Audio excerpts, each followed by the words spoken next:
Hello everyone, मेरे channel में आप सबका स्वागत है। मेरा नाम है मृणालिनी। चलिए देखते हैं यूनिवर्स से आज आपके लिए क्या मैसेज है। ये रीडिंग आपके लिए गाइडेंस, क्लैरिटी या कंफर्मेशन हो सकता है, तो आपको जैसा रेजोनेट करता है वैसे लीजिए, और जितना रेजोनेट करता है बस उतना ही लीजिए, बाकी सब दूसरों के लिए छोड़ दीजिए। ये जेंडर स्पेसिफिक मैसेजेस नहीं हैं, टाइमलेस रीडिंग्स हैं, तो आपको जब भी रेजोनेट करता है आप एनर्जी को क्लेम कर सकते हैं, और रेजोनेंस के हिसाब से रीडिंग का जेंडर स्विच कर सकते हैं, रोल रिवर्स भी कर सकते हैं।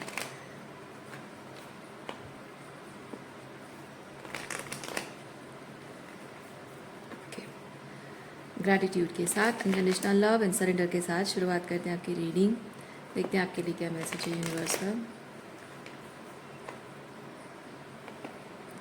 ओवरऑल एनर्जी आपकी रीडिंग की है 3 ऑफ वॉन्ड्स। ओके, जैसे रीडिंग में हम स्टार्टिंग में हम बात कर रहे थे सरेंडर की। सो ये होता है भविष्य के बारे में सोचना, भविष्य की चिंता करना, आगे क्या होने वाला है। आपको यूनिवर्स ये चीज़ कह रहा है कि आगे जो भी होने वाला है वो सब यूनिवर्स के हाथ में सरेंडर कर दो। जिन भी परमात्मा को, ईश्वर के स्वरूप को आप मानते हो, यूनिवर्स को, भगवान को, मतलब दैट सुप्रीम पावर को, ठीक है, उनको जिस स्वरूप में मानते हो उनके हाथों में सरेंडर कर दो, और भविष्य जो भी होगा उसकी चिंता करना आप छोड़ दो। क्योंकि आज से, अभी से, इस वक्त से आप जो सोचेंगे, जैसा भी सोचेंगे, वो ज़रूरी नहीं कि वो आपके साथ अलाइन हो। आपको समझना है कि जो भी आप सोच रहे हैं अपने भविष्य को लेकर, वो आपके साथ अलाइन है या नहीं। आपको बस बैठ के सोचने से पता नहीं चलेगा। आपको पता कैसे चलेगा? आप जब अपने वर्तमान में जियोगे, ठीक है, आज अभी प्रेजेंटली जो आपके जीवन में है, उस चीज़ को लेकर आप क्या करते हो, कैसे जीते हो, कितना ग्रैटिट्यूड आपकी एनर्जी में है, कितना सरेंडर है, कितना unconditional love, love based energy में आप ऑपरेट कर पाते हो। और उसके बेसिस पर निर्धारित होगा कि जो आप मांग रहे हो ईश्वर से, वो आपके हाईएस्ट गुड को अलाइन है या नहीं। वो आपको अपने आप पता चल जाएगा, और जैसे ही पता चल जाएगा अपने आप आपकी विश चेंज हो जाएगी, और जो आपके हाईएस्ट गुड के लिए है वो चीज़ आप समझ जाओगे। तो फिर आप समझ जाओगे कि आगे हर एक कदम जब आगे बढ़ाते जाओगे आप, तो भविष्य की चिंता, आगे क्या होने वाला है, वो धीरे धीरे ख़त्म होती जाएगी। चिंता ख़त्म होती जाएगी, क्योंकि जितना आप उस सरेंडर की एनर्जी में रहकर रियलाइज़ करोगे कि मैं आज तक जो मांगती रही हूँ वो किस तरह से मेरी लाइफ में अलाइंड है या नहीं है, एक सेंस ऑफ प्रोटेक्शन, एक sense of belonging to universe और गॉड और जो भी है, वो आपको फील होगा कि मैं अकेली नहीं हूँ, मेरा परमात्मा, मेरा ईश्वर मेरे साथ है। एक सेंस ऑफ प्रोटेक्शन और अनकंडीशनल लव उनकी तरफ से आपको फील होगा। जब आपको महसूस होगा कि आप अपने वर्तमान में जीकर, सरेंडर की एनर्जी में जीकर जो भी कर रहे हो, उससे आपको समझ में आ रहा है कि जो आप मांग रहे हो कितना सही और कितना गलत है। क्योंकि आपको लगेगा कि हाँ, ऊपर वाले ने, ईश्वर ने मुझे आज इस परिस्थिति में रखकर, भविष्य की तरफ मुझे ना भेजकर मुझे प्रोटेक्ट किया है, गलत चीज़ को मैनिफेस्ट करने से बचाया है। देखिए, है ना, ये होता है भावनात्मक रूप में। क्योंकि अब तक हम, आज अभी इसी वक्त जब हम एक एनर्जी में हैं, वो हमारे अतीत के जो अनुभव हैं उसके बेसिस पर, जो भावनाएं हैं उसके बेसिस पर हम मैनिफेस्ट करना चाहते हैं। लेकिन अगर उस एनर्जी में ना रहकर हम, क्योंकि पास्ट में जो हुआ था उस चीज़ को लेकर हम खुश नहीं हैं, है ना, पास्ट में जो हुआ था उस चीज़ को लेकर खुश नहीं है, उसकी वजह से सर्टन फीलिंग्स हैं। और उस एनर्जी में रहने का मतलब है विक्टिमहुड में रहना, इमोशनल स्टेगनेंसी में रहना, है ना। तो ये चीज़ होता है कि फाइंड समथिंग फाइंड समथिंग जो उस एनर्जी में आपको उससे बाहर निकाले, निकलने में मदद करे। तो खुश रहना, खुश रहना, खुश रहने की वजह कुछ मिलेगी तभी मैं खुश रहूँगी, नहीं, आपको अपने आप में ही खुश रहना है। खुश रहने की वजह आपको खुद बनानी है, ढूंढनी नहीं है, एक्सटर्नल लेवल पे ढूंढनी नहीं, आपको खुद खुश रहने की वजह बनानी है। ये खुद कुछ ऐसा करना है, ये आपकी क्रिएटिविटी है। कुछ पैशन को फॉलो करना, क्रिएटिविटी को फॉलो करना, अपने स्किल एंड टैलेंट्स को फॉलो करना, अपने जीवन को छोटे छोटे आकार में, नॉट नेसेसरीली बहुत बड़ा हो, छोटे छोटे आकार में ऐसी चीज़ें, छोटे छोटे रूप में ऐसी चीज़ें करना जो कि आपको अच्छा लगता हो, आपकी क्रिएटिविटी हो। बहुत छोटा सा एग्जांपल ऐसा हो सकता है कि आप सिंपली अपना कमरा सजा रहे हो। कभी कभी बहुत टाइम से हो सकता है आपने अपने बुक शेल्फ नहीं देखा है, हो सकता है कि आप कभी जाके क्लीन करो, वहाँ पे आपका बुक शेल्फ में सिर्फ किताबें रखी हुई, हो सकता है वहाँ पे थोड़े से फूल या कुछ डेकोरेशन का सामान सजा दो, या फिर कुछ पेपर में कुछ ऐसे स्केचेस वगैरह करके या ड्राइंग वगैरह कलरिंग करके वहाँ पे कुछ चिपकाना, सजाना, जो कि आपका स्टडी रूम थोड़ा सा और बेहतर लगे। फिर कुछ किताबें, मन कर जाएगा कि कुछ किताबें निकाल के पढ़ो, है ना। तो कुछ एनर्जी स्विच करना, एनर्जी शिफ्ट करना, कुछ बेहतर दिशा में एनर्जी को शिफ्ट करना। तो उसमें अपने आप जो भी करोगे उसमें आप अपने आप आपको खुशी मिलना शुरू हो जाएगी, है ना। तो ये अपने आप खुशियों का माहौल खुद बनाना, ये ऐसे होता है, ठीक है। लेकिन इस एनर्जी से बाहर निकलने के लिए कुछ एक्सटर्नल खुशियाँ आएंगी, इसका इंतज़ार मत करिए। आपको अपने आप अच्छा लगने लगेगा। देखिए, आपका ध्यान उस तरफ नहीं जाएगा, आगे भविष्य में, मेरे भविष्य में क्या है और क्या नहीं है उसकी तरफ आपका ध्यान जाएगा ही नहीं, क्योंकि आपका ध्यान सिर्फ आपके प्रेजेंट पे रहेगा, क्योंकि आप अपने प्रेजेंट को खूबसूरत बना रहे हो, एंजॉय कर रहे हो।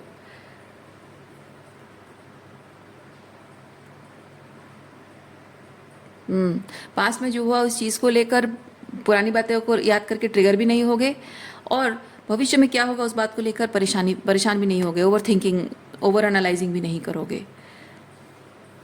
क्योंकि ये इस एनर्जी में रहना, ये अतीत को लेकर रुमिनेट करते रहना, भविष्य क्या होगा उसके बारे में ओवर थिंक, ओवर एनालाइज करते रहना, कितना सारा आपका टाइम एंड एनर्जी कंज्यूम करता है ना। तो आपके जीवन का हर एक पल आपके सोचना, ठीक है, आपके थॉट्स उसे कंज्यूम करे। उससे अच्छा है कि आप अपने उस टाइम और एनर्जी को कहीं इन्वेस्ट करें, है ना। जैसे आप पैसा एक्सक्यूज़ मी आप पैसा कमाते हो और आप सोचो कि जितना कमा रहे हो उतना सारा का सारा कंज्यूम हो रहा है, लेकिन कहीं कुछ इन्वेस्ट नहीं कर रहे हो, है ना। तो सारा का सारा कंज्यूम करने के बजाय इन्वेस्टमेंट के बारे में सोचोगे तो आपका कंजम्पशन भी आपको वर्थवाइल लगेगा। क्योंकि फालतू चीज़ों पे, क्योंकि क्या होता है, हम जितना ज़्यादा अपना टाइम और एनर्जी फालतू चीज़ों में लगाते हैं, फालतू चीज़ें कंज्यूम कर लेती हैं, तो हम कुछ क्रिएटिविटी पर ध्यान दे नहीं पाते हैं।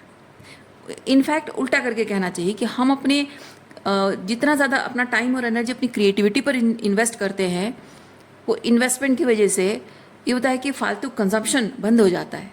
हाँ, this is the right sentence, है ना। तो आप ये मत सोचिए कि मेरा टाइम जहाँ कंज्यूम हो रहा है, मुझे कुछ इन्वेस्ट करने को मिलेगा तब मैं करूँगी, तब ये टाइम कंजम्पशन फालतू चीज़ में नहीं होगा। नहीं, ऐसा नहीं हो सकता। वो एक्शन आपको लेना होगा, शुरुआत आपको करनी होगी, है ना।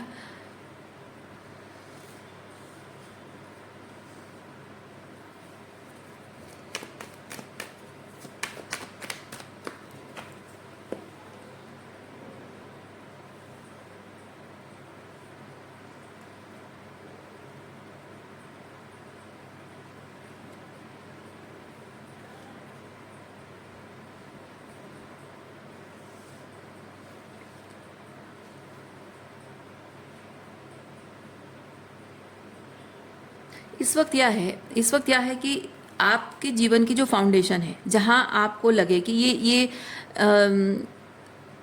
मैं किसी फिज़िकल प्लेस के बारे में बात नहीं कर रही हूँ, मैं एनर्जेटिकली बात कर रही हूँ। एक एनर्जेटिक स्पेस जहाँ आप हैं वो आपको सेफ नहीं फील हो रहा है, आपको कंफर्टेबल नहीं हो रहा है, you are not feeling at home, right? तो ये जब आप ऐसा फील नहीं करते हो, एट होम नहीं फील करते हो, कंफर्टेबल नहीं फील करते हो, वो आपकी नर्वस सिस्टम के लिए मतलब आपको हमेशा डर डर घबराहट महसूस होता रहता है, ओवर थिंक ओवर एनालाइज करते हो और इमोशनली भी कुछ फील कर रहे हो लेकिन वहाँ रहने की मजबूरी है, तो कैसे ना वो आपको बहुत डिस्टर्ब कर देता है, आप अनकंफर्टेबल हो जाते हो, अनग्राउंडेड हो जाते हो, है ना? तो आपको ग्राउंडेड रहने की, और जब अनग्राउंडेड हो जाते हो तो आप अपने जीवन की किसी भी तरह की निर्णय सही तरीके से नहीं ले पाते हो, आपकी एनर्जी में स्थिरता नहीं है, तो आप सही चीज़ को सही तरीके से समझ नहीं पाते हो, अच्छा को वेलकम नहीं कर पाते हो, और बुरी चीज़ को आप अपने से मतलब बुरी चीज़ों से या बुरे लोगों से आप बाउंड्री मेंटेन नहीं कर पाते हो, वो डिस्टर्बेंस होती है आपकी एनर्जी में। तो इसलिए ग्राउंडेड रहना बहुत ज़रूरी है। अब ग्राउंडेड रहने के लिए आपको ज़रूरी है कि आपके नर्वस सिस्टम को सेफ फील होने वाला, कंफर्टेबल फील होने वाला, राइट फील होने वाला एनवायरनमेंट आपको खुद क्रिएट करना होगा। तो ये जो ग्राउंडिंग है, ये जो होमली फीलिंग है, अभी ये आपकी ज़िंदगी में नहीं है ना? जो जिस भी स्थिति में आप हो वहाँ पे ये हो रहा है कि एक एडिक्टिव वे में कुछ हो रहा था, जहाँ कि आप शॉर्ट टर्म ग्रेटिफिकेशन कहें, उस चीज़ पर आपका फोकस था। तो जो अपने अपने पैरों तले ज़मीन हट जाना या फील नहीं होना, है ना, तो आपको सॉर्टेड, ग्राउंडेड या इमोशनली स्टेबल फील होने के लिए वो शॉर्ट टर्म ग्रेटिफिकेशन की ज़रूरत पड़ती थी। अब आपको करना क्या है? हाँ, और उससे ये चीज़ होता था कि आपको थोड़े समय के लिए कॉन्फिडेंस फील होता था, बेटर फील होता था, लाइफ को लेकर थोड़ा सॉर्टेड आपको लगता था। लेकिन अब क्या करना है? अब आपको वो जो शॉर्ट टर्म ग्रेटिफिकेशन है, उन चीज़ों को एलिमिनेट कर देना है कम्प्लीटली। ठीक है? वो एलिमिनेट करने से क्या होगा? थोड़े टाइम के लिए आप देखोगे कि वो जो ग्राउंडेडनेस आपको मिलती थी वो नहीं मिलेगी, तो आपका कॉन्फिडेंस शेक हो जाएगा, आपको घबराहट होने लगेगी, एंग्जाइटी होने लगेगी, डर लगने लगेगा आपको, एंड दैट्स नॉर्मल। क्योंकि ये शॉर्ट टर्म ग्रेटिफिकेशन से आपको अच्छा लगे, दैट इज़ नॉट नॉर्मल। और ये जो आपको घबराहट, डर, घबराहट हो रही, इमोशनल वल्नरेबिलिटी, है ना, ये जो फील हो रही है, ये नॉर्मल क्यों है? ये हमेशा नहीं रहेगा, पहली बात मैं बताती हूँ। दूसरी बात, ये नॉर्मल क्यों ऐसा लग रहा है? क्योंकि आपको ऐसा लगना जाहिर है, क्योंकि आप एक शेकी ग्राउंड पे खड़े हैं, राइट? तो शेकी ग्राउंड पे जब खड़े हो और आपको कंफर्टेबल लगे, वो क्या सही बात है? नहीं, वो बिल्कुल भी सही नहीं है। आपको सेफ नहीं लगना चाहिए, शेकी ग्राउंड आपको कभी भी सही नहीं लगना चाहिए। इसीलिए आपको जब सही नहीं लग रहा है तो वो नॉर्मल है। अब ये सही कैसे लगे? सही कैसे लगे? आपको जब ये होमली फील होगा, सेफ फील होगा, तब सही लगेगा। और ये कब होगा? ये चीज़ें जब होंगी, ये जो मैंने आपको एक्सप्लेन किया, आप अपनी ज़िंदगी को थोड़ा सा अपनी क्रिएटिविटी इस्तेमाल करके कुछ बेहतर चीज़ें करने की कोशिश करो, ज़िंदगी को खूबसूरत बनाने की कोशिश करो, अपने आप आपको अच्छा लगेगा, हैप्पी फील करोगे, है ना? तो जब हैप्पी फील करोगे, आपके पास टाइम ही नहीं रहेगा कि अपने पास्ट के बारे में और अपने फ्यूचर के बारे में सोचने के लिए। तो जब आप जहाँ हो प्रेजेंटली, जिस एनर्जी में, जिस सिचुएशन में हो, आप वहाँ पे अपने आप होमली फील करने लगे हो, because you have a purpose how to live, है ना? तो उससे क्या होगा? ये अपने आप आ जाएगा, दैट एक्साइटमेंट, लाइफ को लेकर वो एक्साइटमेंट अपने आप आ जाएगा। वो सब कुछ है, वो सारी चीज़ें हैं, लेकिन तरीका अलग है। पहले जो तरीका था वो सही नहीं था, उल्टा था। आप यहाँ से यहाँ जाते थे, नहीं, अब ये क्रिएट करोगे, अपने आप ये फील करोगे। वो चेंज करना है आपको।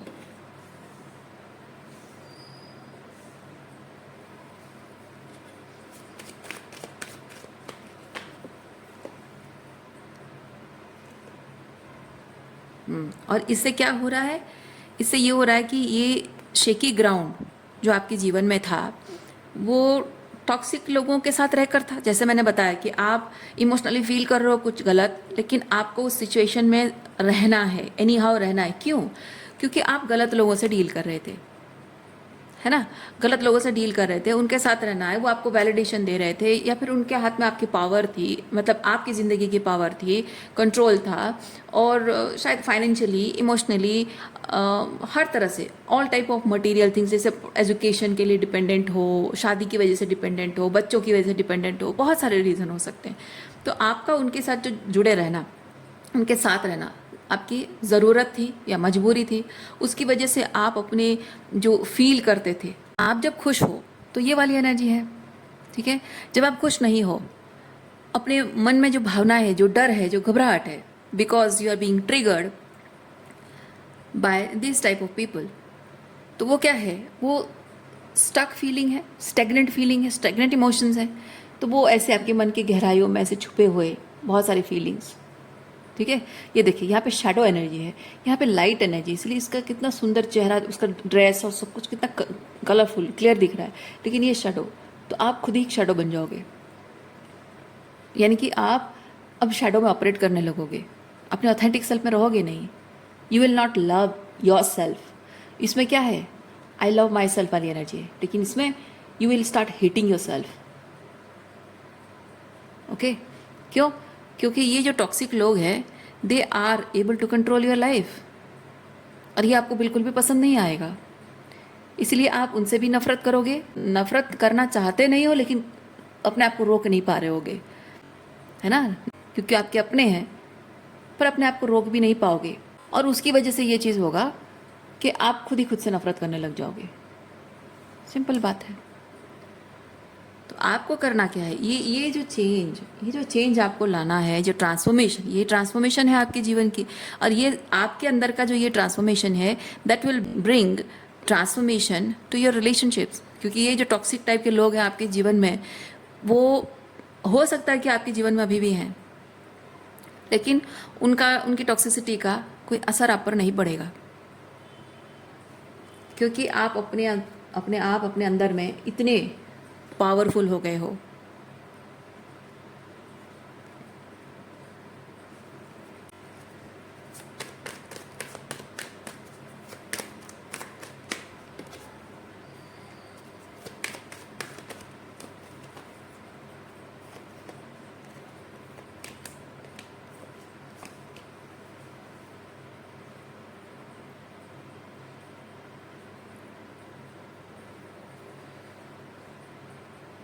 आप बहुत टाइम से सोच रहे हैं कि ये ये जो इन लोगों के प्रति, जैसे मैंने कहा आपको कि आप इन लोगों से नफरत करना चाहते नहीं हो।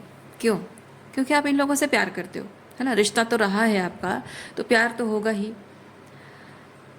तो आप ये चाहते हैं कि ये ऑलरेडी तो आपके लिए रिश्ते बोझ बन चुके हैं, क्योंकि वो भले ही आप उनसे अभी भी प्यार करते हो, लेकिन उन्होंने आपके साथ जो कहा, आपसे जो कहा, या आपके साथ जिस तरह से बिहेव किया, उसकी वजह से आप जानते हो कि ये लोगों के साथ रहना आपके लिए साइकोलॉजिकली, इमोशनली बहुत ही ट्रॉमाटाइजिंग है।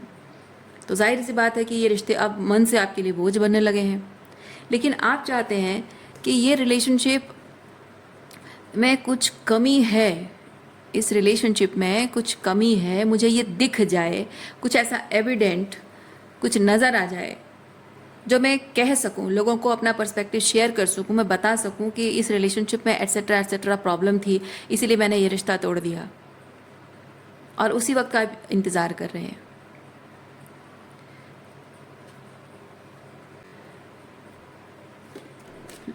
लोगों को दिखाने के लिए, समाज को दिखाने के लिए, लोगों को दिखाने के लिए, रिश्तेदारों को दिखाने के लिए, सब कुछ सही सही चल रहा हो, लेकिन जो भी हो रहा है बहुत ही इंटरनल चीज़ हो रहा है, और इंटरनल चीज़ आप प्रूफ करके दिखा नहीं सकते हो किसी को। ये आप साबित करना चाहते हो ना, जस्टिस कार्ड आया है, आप साबित करना चाहते हो कि ये लोग गलत हैं, और मैं इनको छोड़कर जा रही हूँ, इनके साथ रिश्ता तोड़ रही हूँ, तो मैं कुछ गलत नहीं कर रही हूँ। क्योंकि हमारा समाज यही दिखता है कि रिश्ता किसने तोड़ा, है ना? रिश्ता किसने तोड़ा, उसी को सब लोग गलत कहते हैं। जो रिश्ते को तोड़ने की बात नहीं करता है उसको सब लोग अच्छा कहते हैं। ये लोग आपके साथ रिश्ता तोड़ने की बात नहीं कर रहे हैं, आप रिश्ता तोड़ने की बात कर रहे हो। इसीलिए आपको लगता है कि मैं गलत साबित हो जाऊंगी, पर सच तो यह है कि मैं गलत हूँ नहीं, मेरे साथ गलत हुआ है। तो मैं साबित कैसे करूँ? दुनिया लोगों को मैं दिखाऊं कैसे, साबित करके मतलब इनोसेंट प्रूव हों कैसे? क्योंकि आपको सोसाइटी से वैलिडेशन मिल रहा है, उसके बाद आपका जीना आसान हो जाए। पर मैंने कहा ना, जीना आसान तब होगा जब आप अपनी ज़िंदगी को आसान बनाने की कोशिश करोगे, लोगों की नज़रों में अच्छा बनकर, अच्छा दिखकर। उससे आपकी ज़िंदगी आसान नहीं होगी।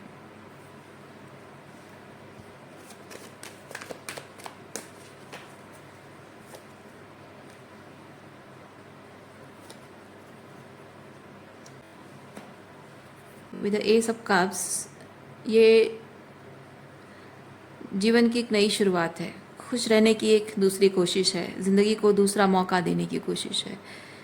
ये आप चाहते ज़रूर हो, लेकिन आप जल्द से जल्द इस सिचुएशन को छोड़कर मूव ऑन कर जाना, आगे बढ़ जाना चाहते हो, लेकिन ऐसा हो नहीं पा रहा है। हो नहीं पा रहा है, उसकी वजह ये है कि आप चाहते हो कि आप जो एक्शंस लोगे, इस दहलीज को पार करके जब आप आगे बढ़ोगे तो इट शुड सीम राइट।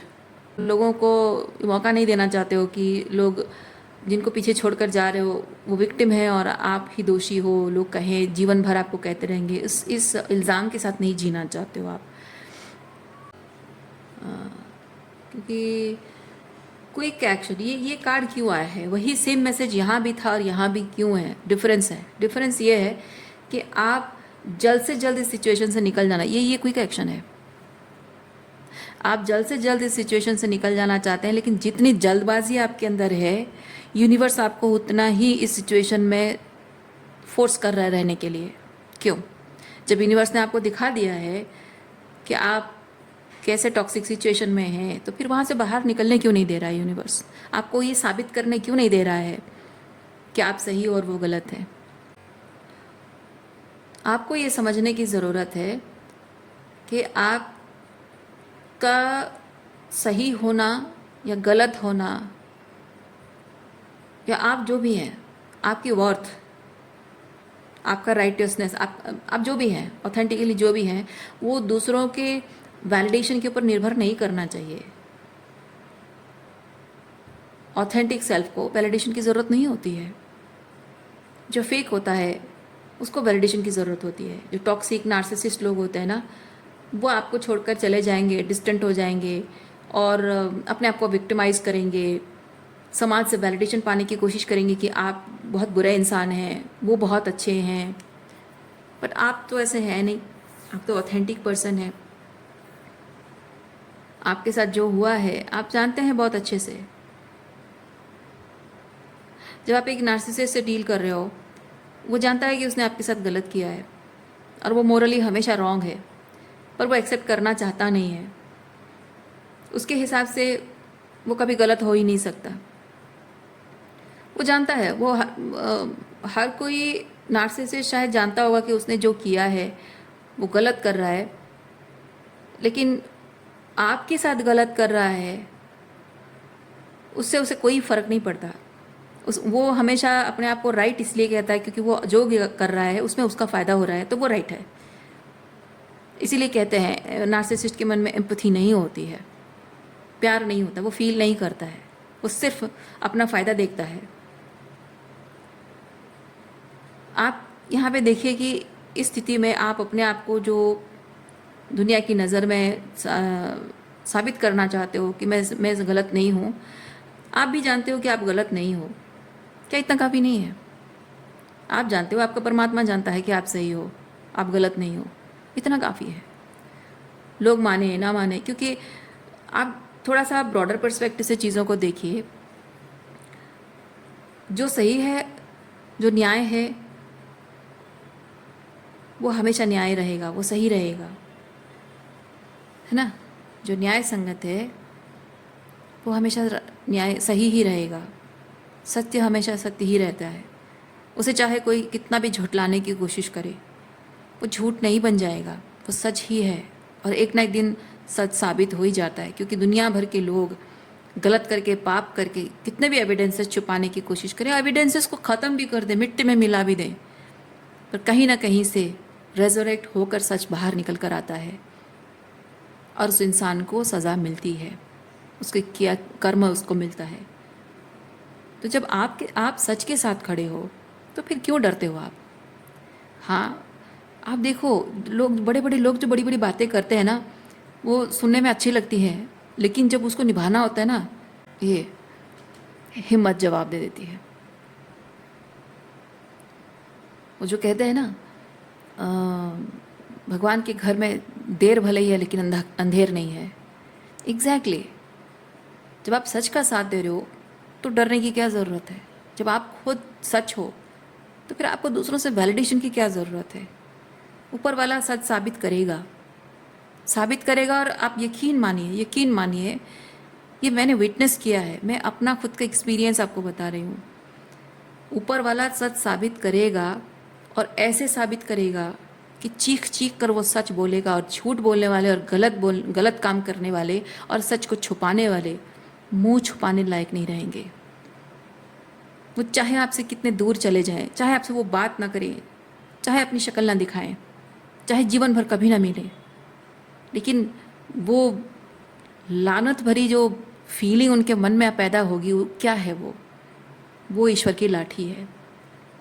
शर्मिंदगी का एहसास जो उन्हें जीने नहीं देगी, पल पल मरने जैसा एहसास होगा, पल पल रिग्रेट में जीते रहेंगे, पल पल पश्चाताप में बीतेगा। जीवन के हर एक अनुभव में उनको वही पश्चाताप काटता रहेगा, खुरोचता रहेगा उसको। रो रो कर जिंदगी बिताते हैं लोग। ये होता है, ये लोगों के साथ होता है। मैं ये जो कह रही हूँ ना, मैं नहीं कह रही, ये कोई कर्सिंग वर्ड नहीं है। मैं कह रही हूँ क्योंकि मैंने देखा है, मैंने देखा है लोगों को ऐसे पश्चाताप करते हुए। वो बोल नहीं पा रहे होते हैं, लेकिन सह भी नहीं पा रहे होते हैं, और आपको कहना बंद कर देंगे, आपसे सवाल पूछना बंद कर देंगे। उनमें इतनी हिम्मत नहीं होती, उन्हें पता है, उन्हें पता होता है कि उन्होंने आपके साथ जो गलत किया है, एट लास्ट उनको वो कर्मा मिलने लगा है, और वो चुपचाप उसे निगलने के अलावा और कोई चारा नहीं। वो निगल भी नहीं पाते हैं, ना उसको उल्टी कर पाते हैं, ना निगल पाते हैं। उसे निगलने के अलावा कोई चारा नहीं होता है। बड़ा निवाला निगलते टाइम कैसे गले में दर्द होता है ना, वैसे ही उनको दर्द होता है, तकलीफ होता है वो कर्मा को निगलते टाइम, लेकिन करना पड़ता है उन्हें, और उनके पास कोई चारा नहीं होता है। वो मुंह छुपा कर चले जाएंगे, आपसे कभी नहीं मिलेंगे। उनको लगेगा कि हाँ, मैं माफ़ी नहीं मांगूंगी, मैं सामने नहीं जाऊंगा, बात नहीं करूंगा, क्या फ़र्क पड़ता है? वो आए नहीं आए, बात करें नहीं करें, माफ़ी मांगे नहीं मांगे, आपको उससे कोई फ़र्क नहीं पड़ेगा। जिसको जो फ़र्क पड़ना है वो पड़ रहा है, बस उतना काफ़ी है। और ये होता है, मैंने विटनेस किया है, मैंने देखा है, इसीलिए मैं कह रही हूँ, आप जब सच के साथ खड़े हो तो डरो मत। कोई आपका साथ देगा नहीं देगा, कोई बात नहीं। एक टाइम आएगा, आपका सच ऐसे चीख चीख कर बोलेगा ना, तो सच को दफनाने वाले जो लोग हैं वो खुद विटनेस करेंगे कि सच एकदम वोल्केनो की तरह ज़मीन फाड़ कर बाहर निकल रहा है, कहीं दफना नहीं पाएंगे। और उनकी ऐसी दशा, ऊपर वाला ऐसी दशा कर देगा ना, वो सच को मानने के अलावा कोई चारा नहीं होगा उनके पास। इसीलिए तो कहते हैं भगवान की लाठी में, है ना, आवाज़ नहीं होती है। ना दर्द सहते बनता है, ना कहते बनता है, क्योंकि आवाज़ तो होती नहीं है, तो कैसे पता चलेगा? क्योंकि इंसान जब बोल देगा ना कि ऐसा ऐसा मेरे साथ हो रहा है, ये मेरे पिछले कर्मों का फल है, मैंने ऐसा ऐसा किया था, तो मतलब क्या है? उसका मतलब ये है कि कोई अपने मुंह से खुद गुनाह कबूल कर रहा है, और क्या चाहिए फिर? तो कह भी नहीं पाए तो भी सज़ा मिल रही है, कह रहे हैं तो भी उसका कर्मा वो एक्सेप्ट कर रहा है, वो अपने आप को सबके सामने एक्सपोज कर रहा है। बच के नहीं जा सकता। जिसने आपके साथ गलत किया ना, वो बचकर कहीं नहीं जा सकता, कहीं नहीं जा सकता।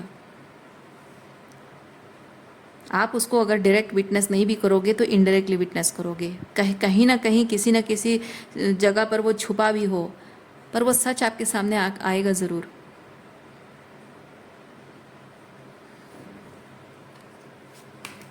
लोग क्या कहेंगे, आज आज जो लोग कहेंगे, ये जो जिन लोगों को आप डर रहे हो, लोग आपको जज करेंगे, कल को यही लोग, जब सब साबित हो जाएगा ना, कल को यही लोग कहेंगे, आज जो कह रहे हैं कि तुम गलत हो, तुम ऐसा नहीं करना चाहिए, तुमसे ये उम्मीद नहीं थी, यही लोग कल को जब साबित हो जाएगा आपका सच, तो कहेंगे हमें तो पहले से पता था, हमें पहले से पता था कि तुम सही हो, तुम गलत नहीं हो, वो लोग गलत हैं। पर क्या करें बेटा, हम तो मतलब हम परिस्थितियों के मारे हैं, या रिलेशनशिप की मजबूरी है, इसलिए हमें चुप रहना पड़ा था। लेकिन हम जानते थे हमेशा से, और हमें पता था तुम बहुत हिम्मत वाली हो, तुम कर लोगी, तुम संभाल लोगी चीज़ों को, तुम अपने लिए जस्टिस क्रिएट कर लोगी, हमें पता था। इसीलिए हम कुछ नहीं कर पाए, हम तो मजबूर थे।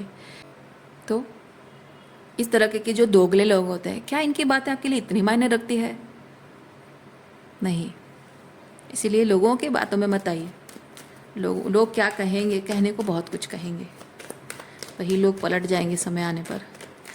समय समय पर जिसकी बात पलट जाए, उसकी बात का कोई वजन नहीं होता है ना। कल को जो बात मैंने कही थी, जब मैं मुसीबत में थी, तकलीफ़ में थी, मैं कमज़ोर थी, लाचार थी, बेबस थी, मजबूर थी, थकी हुई थी, हारी हुई थी, तब जो बात मैंने कही थी तब भी वो सच था, और आज भी मैं वही सच कह रही हूँ। और आज मैं वैसी स्थिति में हूँ नहीं, उससे बाहर निकल चुकी हूँ। फिर भी मेरा सच कल भी जो था आज भी वही है। तोड़ के दिखाओ मेरे जज्बे को कोई, ये होना चाहिए आपके अंदर, है ना।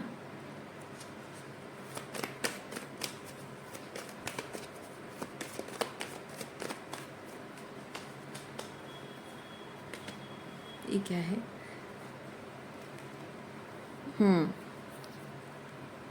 यस।